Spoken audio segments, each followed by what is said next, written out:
Aimez vos ennemis, commande le Christ. Aimez vos ennemis, comme si c'était facile, comme si ça allait de soi. Alors que ce qui va de soi, c'est d'aimer ceux qui nous aiment. Et même cela, ce n'est pas si facile. Alors Jésus se trompe-t-il? Demande-t-il trop? Devons-nous enfin reconnaître enfin que cette histoire de tendre la joue, c'est bien beau, mais qu'il serait temps de cesser d'être naïf et de revenir au monde réel? Ce qui est certain, c'est qu'aimer ceux qui nous font du mal, ce n'est pas humain, c'est divin. C'est précisément ce que fait Dieu. Quand les hommes ne cessent d'aller de péché en péché, de refus de Dieu en refus de Dieu, le Père envoie son Fils réconcilier le monde avec lui. Par amour, Jésus se livre entre les mains des pécheurs et nous donne son esprit pour le pardon des péchés.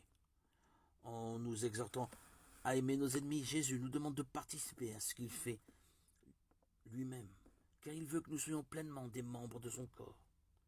Il nous rend aussi dignes et capables de pardonner, d'être des artisans de paix. Car Jésus ne fait pas que révéler les choses divines, il révèle aussi l'homme. Si nous ne faisons pas miséricorde, la vie humaine devient impossible. Son pardon, il ne reste de nos actes qu'une responsabilité écrasante où nous devons assumer seuls toutes les conséquences de nos erreurs, de nos faiblesses, de nos manquements.